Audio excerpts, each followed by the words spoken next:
Ladies and gentlemen, today I want to talk about something we all feel, yet rarely discuss: shame. Shame is a silent force. It doesn't shout, it whispers. It tells us we're not good enough, not smart enough, not worthy enough. It's the voice in our heads that says, "Who do you think you are?" And for many of us, that voice has been there far too long. Unlike guilt, which says, "I did something bad," shame says, "I am bad."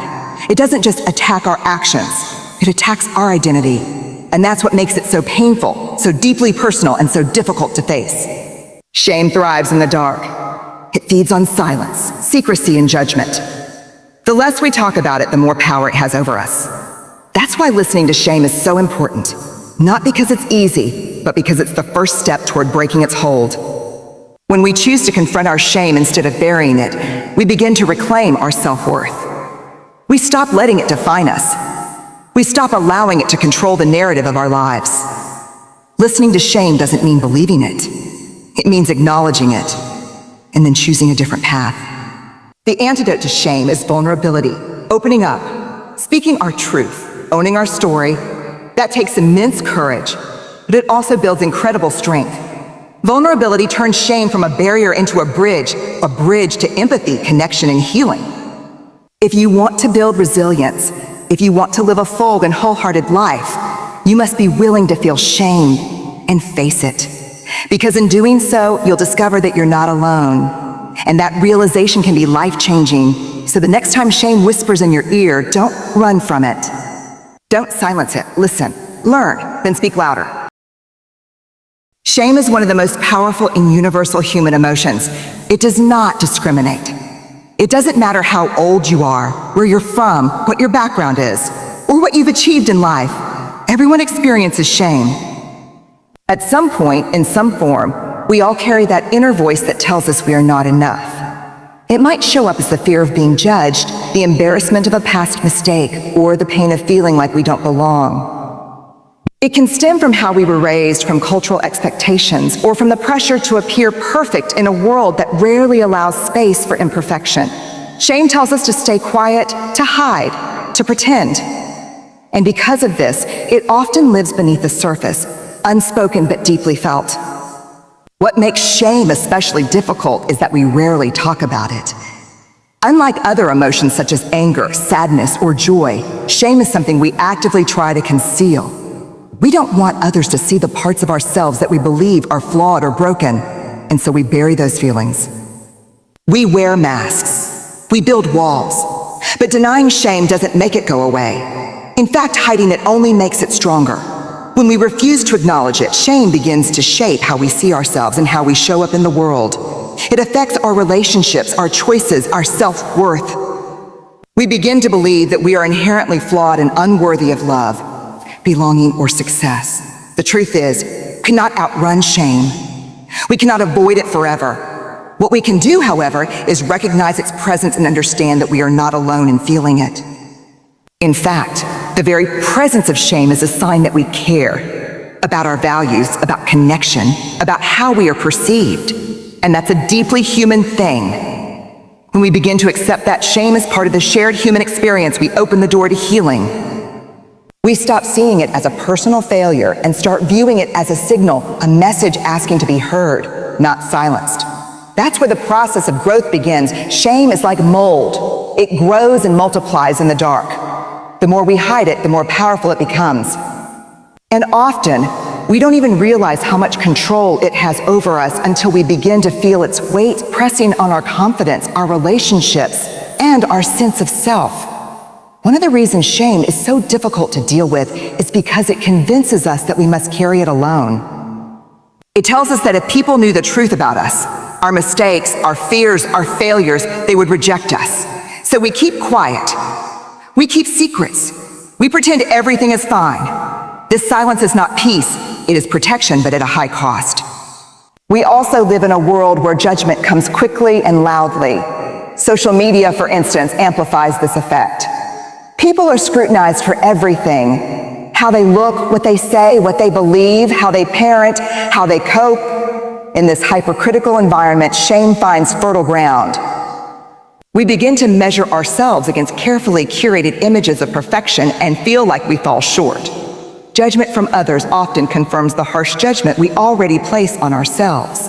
The danger here is that the more we feel judged or fear being judged, the more we shut down, we isolate. We edit our stories, we wear emotional armor to avoid being truly seen. But what we're really doing is allowing shame to tighten its grip, to burrow deeper into our identity. Secrecy fuels shame because it reinforces the idea that our struggles are too shameful to share. Silence keeps us stuck in cycles of self-blame and unworthiness. Judgment, whether from within or from outside, adds a layer of fear that makes vulnerability feel like a threat rather than a strength. When we allow shame to live in secrecy, we give it power over us. It shapes how we behave, what we believe we deserve, and how we relate to others. We begin to shrink ourselves to fit in, to be accepted, to avoid confrontation. But no amount of shrinking can make shame disappear. It simply makes our lives smaller. The cycle of secrecy, silence, and judgment becomes a cage. Shame is the lock. To begin freeing ourselves, we must first understand how this cycle operates. We must notice the moments we feel the urge to hide, to stay silent, or to judge ourselves harshly. Only then can we begin to loosen shame's hold and create space for something different, something honest, open, and healing. To truly understand the emotional weight of shame, we must begin by separating it from guilt. These two emotions are often confused, yet they are fundamentally different. And understanding this difference is crucial to navigating them in a healthy way. Guilt arises when we evaluate our actions and recognize that we've done something wrong. It is tied to behavior, to specific choices. Guilt says, I made a mistake. It carries with it a sense of responsibility and often a desire to make things right. In this way, guilt can be constructive. It can motivate us to apologize, to grow, and to repair the harm we may have caused. It acknowledges wrongdoing, but it doesn't attack our worth. Shame, on the other hand, is far more insidious. Shame doesn't say, I did something bad. It says, I am bad. It doesn't just target what we did. It targets who we are. It wraps its arms around our identity and begins to distort it. Shame tells us we are fundamentally flawed, broken, or unworthy. And that belief changes how we move through the world. While guilt can lead to accountability and improvement, shame often leads to withdrawal, secrecy, and self-sabotage. Guilt can bring us closer to others through reconciliation and understanding. Shame, by contrast, isolates us. It convinces us that if anyone really knew us, our thoughts, our failures, our doubts, they would turn away. This is why shame is so destructive. It doesn't offer a path forward. It builds a wall. And the longer we sit with it unchecked, the more we start to believe the stories it tells us, that we're not lovable, not capable, not enough. The tragedy is that many of us grow up internalizing shame without realizing it. From early childhood, we may have heard messages like, well, what's wrong with you? Or you'll never get it right. Or you always mess things up. These aren't just criticisms of our actions. They're attacks on our identity. And over time, those words become the foundation of a self-image rooted in shame. So when we mess up as adults, when we fail, hurt someone, or fall short of expectations, we don't just feel guilty. We feel ashamed. We don't think, I need to fix this. We think, oh, there's something wrong with me. That shift in mindset is what keeps us stuck. Recognizing the difference between guilt and shame gives us a powerful tool. It allows us to hold ourselves accountable without tearing ourselves down. It lets us own our mistakes without forfeiting our humanity. Guilt says, I care about my impact. Shame says, I am the impact, and it's ugly. And when we blur the line between the two, we carry burdens that were never meant to be ours in the first place. By untangling these emotions, we begin to reclaim clarity. We begin to treat ourselves with the same compassion we would offer a friend. And most importantly, we begin to realize that while our actions can sometimes fall short of our values, our worth as human beings remains intact. If shame gains its strength through silence, secrecy, and judgment, then its greatest threat is vulnerability. Vulnerability is often misunderstood. Many people associate it with weakness, exposure, or even danger. We're taught from a young age to hide our flaws, to guard our emotions, to present only the most polished versions of ourselves. But in truth, vulnerability is not weakness. It is courage in its most authentic form. Vulnerability is the willingness to show up and be seen, even when we can't control the outcome. It means speaking our truth, admitting when we're afraid, and revealing parts of ourselves that we've been told to hide.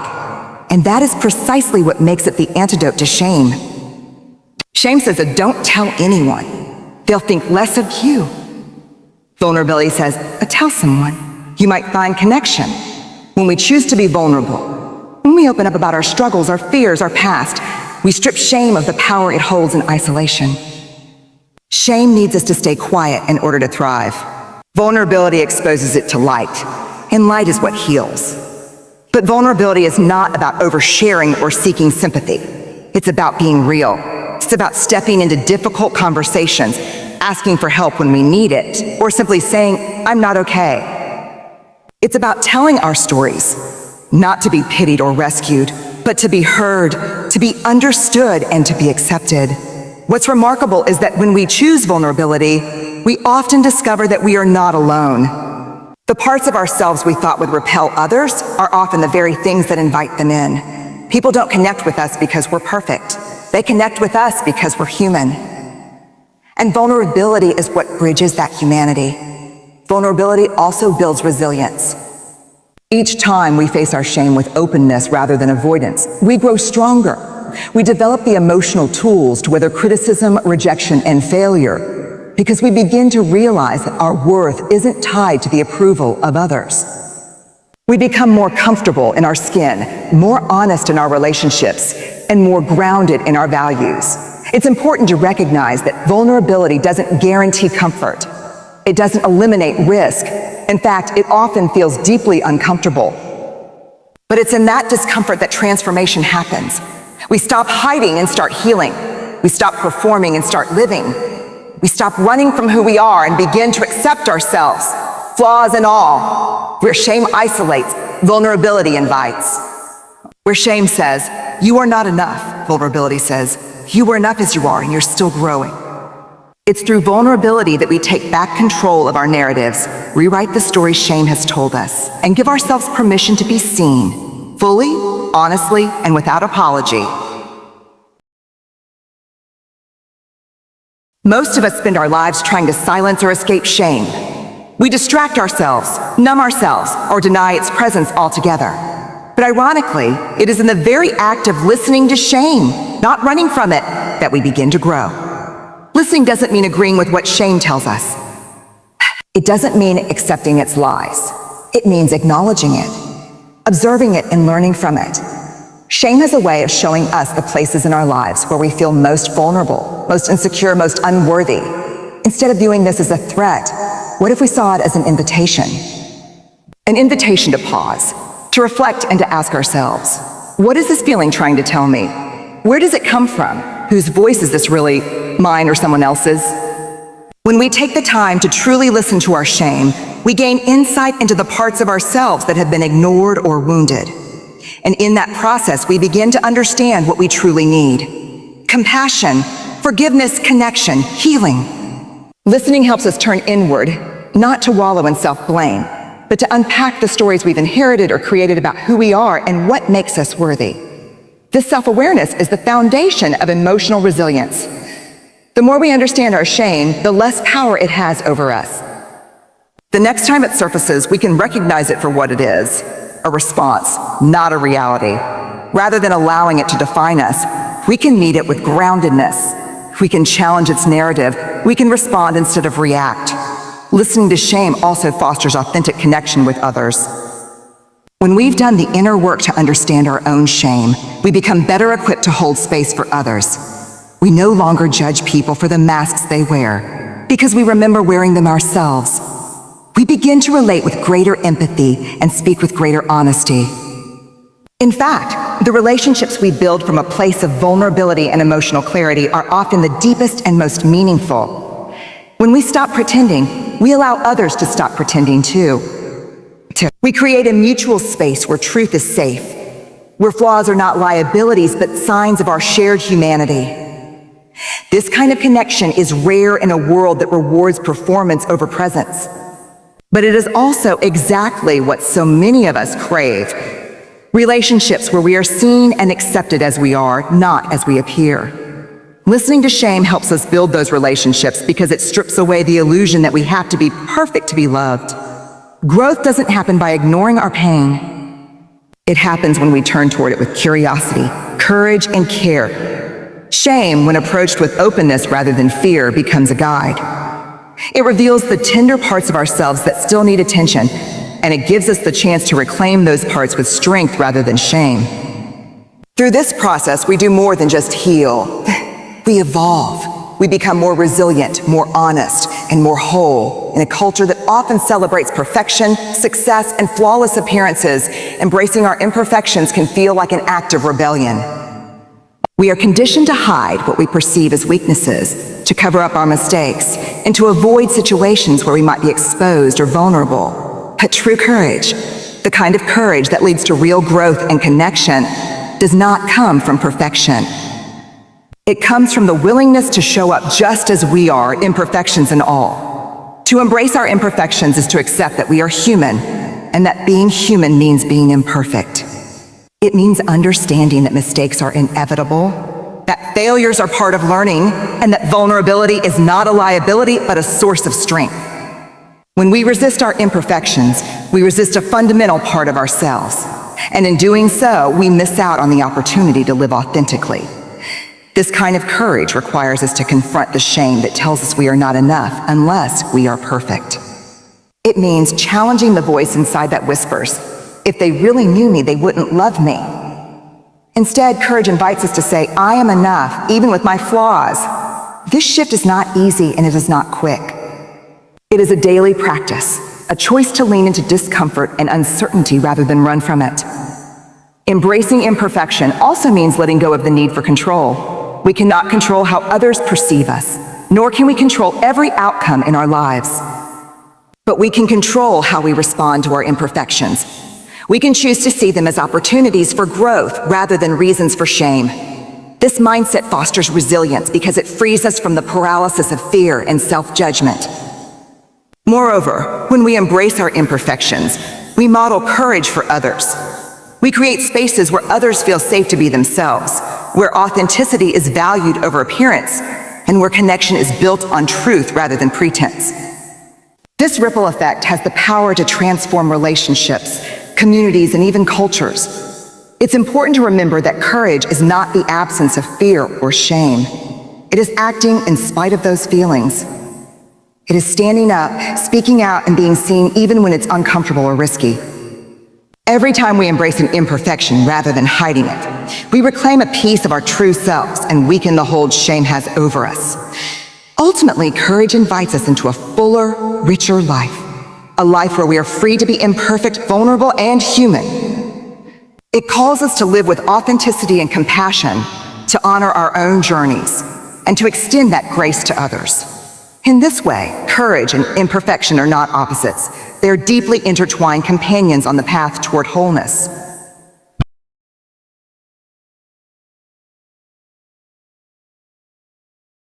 As we learn to listen to shame, not as an enemy but as a messenger, we begin to rewrite the stories we tell ourselves. We find the courage to be vulnerable, to embrace our imperfections, and to connect with others in ways that are honest and healing. Shame loses its power when brought into the light, and in that light, we discover our true strength. So let us choose to listen to ourselves, to our emotions, and to one another with compassion and openness. In doing so, we not only free ourselves from shame's grip, but also create a world where everyone feels safe to be seen, heard, and valued just as they are.